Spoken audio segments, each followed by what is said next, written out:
This channel does not promote any violent, harmful, or illegal activities. All content provided by this channel is meant for an educational purpose only. সাহাবী আব্দুল্লাহ ইবনে ওমর রাদিয়াল্লাহু তাআলা আনহু বাইতুল্লাহর তওয়াফ করছেন। এক ব্যক্তি তার মাকে, বৃদ্ধা মাকে কাঁধে তুলে নিয়ে তওয়াফ করছে। বাবা যেরকম শিশু সন্তানকে কাঁধে নিয়ে কোলে নিয়ে তওয়াফ করে, সে তার মাকে কাঁধে তুলে নিয়ে তওয়াফ করছে এবং বৃদ্ধা মানুষ তাকে নিয়ে তওয়াফ করতে অনেক কষ্ট হচ্ছে। 7 চক্কর মাকে কাঁধে নিয়ে দেওয়ার পর এরই কোন একটা পর্যায়ে এসে তিনি সাহাবী আব্দুল্লাহ ইবনে ওমর রাদিয়াল্লাহু তাআলাকে দেখে চিনেছেন নবী সাল্লাল্লাহু আলাইহি ওয়াসাল্লামের সাহাবী। তখন বললেন যে, হে আব্দুল্লাহ ইবনে ওমর, এই যে আমার মায়ের জন্য আমি সেবা করছি, শুধু সেবা করছি তা নয়, তিনি কবিতা আবৃত্তি করে ছন্দের তালে তালে বলেছেন, ইন্নী লাহা বাইরুহাল মুযাল্লাল, আমি আমার মায়ের জন্য অনুগত অবনত উটের মতো। একটা উট যেরকম মালিকের বসার জন্য অবনত হয়ে মাটিতে বসে যায়, বিশাল কাই বিশাল দেহি উট যেরকম মালিকের সামনে মালিককে পিঠে চড়াবার জন্য বসে যায়, অবনত হয়ে যায়, আমি আমার মায়ের জন্য এরকম উটের মতো থাকি। আমি কি আমার মায়ের হক আদায় করতে পেরেছি? আব্দুল্লাহ ইবনে ওমর রাদিয়াল্লাহু তাআলা বলেছেন, না, আদায় হয় নাই এবং এটা সম্ভব না। কারণ তোমার মা যে গর্ভে ধারণ করেছেন, তোমাকে যে ভূমিষ্ঠ করেছেন, এই কষ্টগুলো এই পরিমাণের কষ্ট আল্লাহ রাব্বুল আলামিন কোরআনে হাকিমে বলেছেন, হামালাতহু উম্মুহু কুরহা ওয়া ওয়াদাআতহু কুরহা। তার মা, মানুষের মা, তাকে গর্ভে ধারণ করে কষ্ট করে, গর্ভ থেকে ভূমিষ্ঠ করেন কষ্ট করে। আল্লাহ যেটাকে কষ্ট বলছেন, কষ্টের উপরে কষ্ট বলছেন, সেটা কত কষ্ট এটা শুধুমাত্র মায়েরা বা জানেন। এটা সন্তানরা, পুরুষরা কখনো আঁচ এবং প্রকৃত অনুমান করতে পারে না। যেই ত্যাগ 10 মাস ধরে করতে হয়, যেই ত্যাগ তৎপরবর্তী সময়গুলোতে করতে হয়, যে স্নেহ মমতা যতটা নির্মল ভাবে, নির্মোহ ভাবে, নিঃস্বার্থ ভাবে মা দিয়ে থাকেন, সেটা বাবাও দেন না, পৃথিবীতে কোনো মানুষ দেয় না। আব্দুল্লাহ ইবনে ওমর রাদিয়াল্লাহু তাআলা আনহুর এই কথা শোনার পর সেই ব্যক্তি নড়ে চড়ে বসলো। যে এত কষ্ট করার পরও তিনি বলছেন, না, তোমার মায়ের জন্য তুমি একেবারে হক আদায় করে ফেলেছো, এরকম তৃপ্তির ঢেকুর তোলার সুযোগ নাই। ভাইরা আমার, আবু হুরায়রা রাদিয়াল্লাহু তাআলা আনহু, এই আবু হুরায়রা রাদিয়াল্লাহু তাআলা আনহু মার পাগল সন্তান ছিলেন। এত পাগল সন্তান ছিলেন, তার মা তার উপরে অনেক অত্যাচার করেছে, অনেক জুলুম করেছেন, তাকে প্রহার করতেন।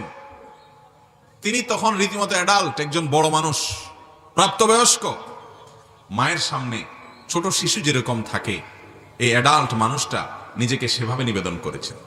মা যে তাকে প্রহার করতেন, অন্যায়ভাবে করতেন, ইসলাম কেন গ্রহণ করেছে সেজন্য প্রেসার দিতেন। আবু হুরায়রা রাদিয়াল্লাহু তাআলা আনহু তারপরও কখনো মায়ের চোখের দিকে তাকাবেন এটা কল্পনাও করতে পারতেন না। বরং একদিক থেকে মা তাকে কষ্ট দিতেন, অপরদিকে নবীজির কাছে বলতেন, ইয়া রাসূলুল্লাহ, আমার মায়ের হেদায়েতের জন্য দোয়া করেন। নবী সাল্লাল্লাহু আলাইহি ওয়াসাল্লাম দোয়াও করেছেন, আল্লাহ তাআলা হেদায়েত দিয়েছেন, তাকে ঈমান তিনি এনেছেন। একদিন আবু হুরায়রা রাদিয়াল্লাহু তাআলা আনহুর মা তাকে ডেকেছেন, ডাক দিয়েছেন।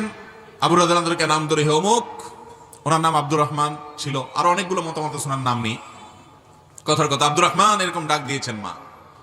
তো সাহাবী আবু হুরায়রা রাদিয়াল্লাহু তাআলা আনহু সেই ডাকের জবাবে একটু জোরে উত্তর দিয়েছেন।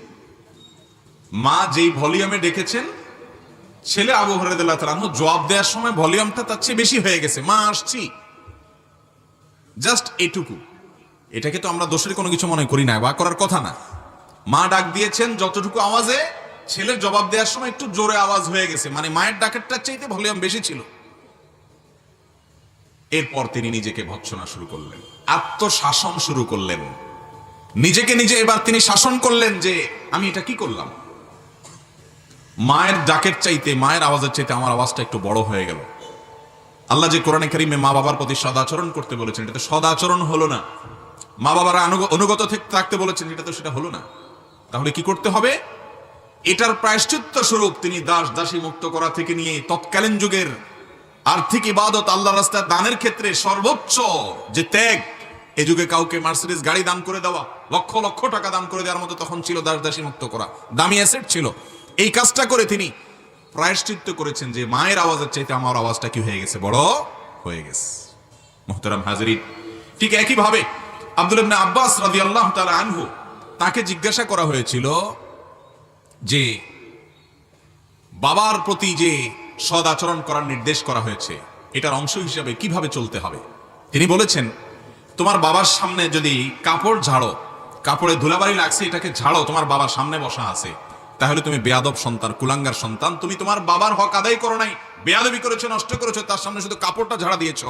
এটার কারণে, কারণ তুমি কোনো রাজার সামনে, তুমি কোনো পদস্থ কর্মকর্তার সামনে, পাওয়ারফুল কোনো ব্যক্তির সামনে কাপড় ঝাড়া দিবা না। তোমার বিবেকে বাঁধবে, দুনিয়ার যত বড় নেতা, যত বড় ব্যক্তি হোক, যত বড় আলেম হোক, যত বড় হুজুর হোক, যত বড় শেখ হোক, যত বড় আল্লাহর নেককার বান্দা হোক, যত বড় ইমাম খতিব হোক, হারামের ইমাম হোক, তোমার কাছে তোমার মা বাবার চাইতে বেশি শ্রদ্ধা পাওয়ার উপযুক্ত আল্লাহর জমিনে আর কেউ নাই।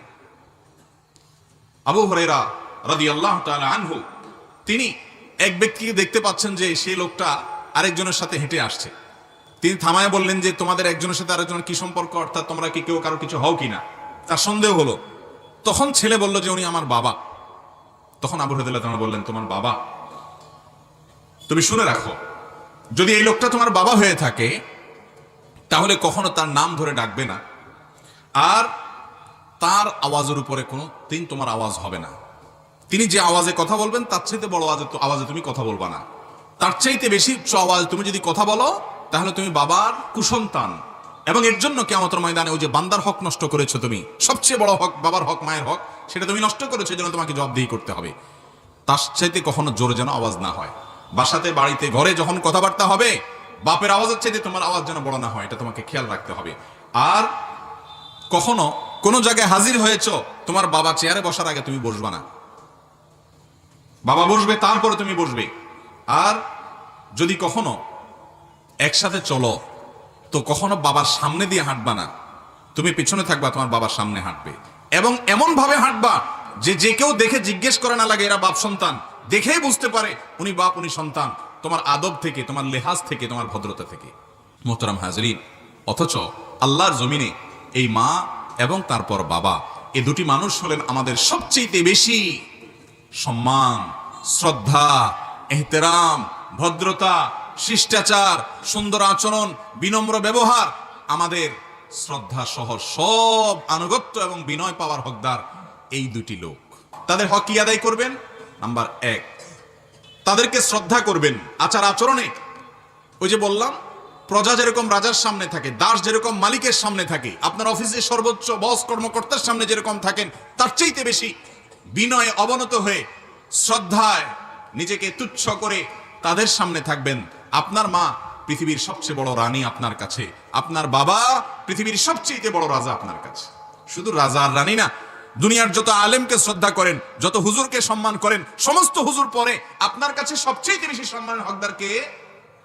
আপনার মা, এরপর আপনার বাবা। নাম্বার 2, তারা যত নির্দেশ করবেন, অন্যায় যদি কোনো নির্দেশ না করেন, কোনো হারাম নির্দেশ না করেন, তাহলে সেক্ষেত্রে সেই নির্দেশটা আমার মাথার উপরে থাকবে। আল্লাহ এবং তার রাসূলের নির্দেশের পর যার নির্দেশ পালন করতে আমি বাধ্য, কোরআন আমাকে বাধ্য করেছে, হাদিস আমাকে বাধ্য করেছে। নবীজি সাল্লাল্লাহু আলাইহি সাল্লাম বলেছেন, রিদার রাব্বি ফি রিদাল ওয়ালিদাইন ওয়া সাখাতুর রাব্বি ফি সাখাতিল ওয়ালিদাইন। তোমার মা বাবা তোমার উপরে খুশি তো তোমার আল্লাহ তোমার উপরে খুশি, মা বাবা বেজার তো আল্লাহ তোমার উপরে বেজার। তারা উভয়ে হলেন তোমার জান্নাতের দুয়ার, জান্নাতের দুয়ার তোমার মা বাবা। এই লোকগুলাকে তুমি সন্তুষ্ট রাখতে পারলে তোমার জন্য জান্নাত হয়ে গেল। হ্যাঁ, অযৌক্তিক কোনো কারণে তোমরা অসন্তুষ্ট হলে সেটা ভিন্ন কথা, এর জন্য আপনার দায় নাই। যদি কখনো আচরণগত খারাপ কিছু হয়ে যায়, সঙ্গে সঙ্গে যখনই আপনার হুঁশ ফিরে আসবে যে আমি কি করলাম, তাদের পাও জড়িয়ে তাদের কাছে ক্ষমা চেয়ে চোখের পানি ফেলে মামলাটা নিষ্পত্তি করে নিতে হবে। যদি আপনার মা বাবা দুনিয়া থেকে চলে যান আর আপনি মাপ চাওয়ার সুযোগ না পান, তাহলে মামলা বড় জটিল, বড় কঠিন। এই জন্য দ্বিতীয় কাজ হলো তাদের আনুগত্য করা। যখন নির্দেশ করবে নির্দেশ পালন করা। কত গুরুত্বপূর্ণ দেখেন, আপনি নফল নামাজে দাঁড়াইছেন, আপনার মা ডাক দিয়েছে, আপনি নামাজে আছেন, কিন্তু আপনার মার ডাক শুনে আপনি বুঝতে পেরেছেন খুব জরুরি কোনো বিষয়ে ডেকেছে, তাহলে নফল নামাজ ছেড়ে আপনার মায়ের ডাকে আপনাকে সাড়া দিতে হবে। এর নাম ইসলাম। নফল নামাজ আল্লাহর দরবারে দাঁড়িয়েছেন, সেটা ছেড়ে পর্যন্ত মায়ের ডাকে যেতে হবে। এইরকম মাসআলাও আছে, এরকম পরিস্থিতিও আছে। কত বড় জায়গায় আল্লাহ তাআলা রেখেছেন মাকে বাবাকে, আমরা কোথায় রেখেছি? নামাজ, কালাম, ইবাদত, বন্দেগী, জিকির, আজকার, এগুলো কিচ্ছু কাজে আসবে না যদি আপনি মা বাবার হকের মধ্যে ত্রুটি করেন। নাম্বার 3, তাদের প্রতি সার্বিকভাবে ইহসান করবেন। তাদের ভরণ পোষণ দেওয়া, তাদের আরাম যেন হয় সেই খেয়াল করা, তাদের যত রকমের খেদমত আছে সেই খেদমতগুলো করা। আল্লাহ তাআলা আমাকে আপনাকে মা বাবার প্রতি যে আমাদের কর্তব্য আছে, দায় আছে, তাদের যে অধিকার আর পাওনা আছে আমাদের কাছে, এটাকে যেন আমরা পুরোপুরি করতে পারি আদায়। আল্লাহ তাআলা আমাকে আপনাকে আমাদের সবাইকে সেই তৌফিক দান করুন।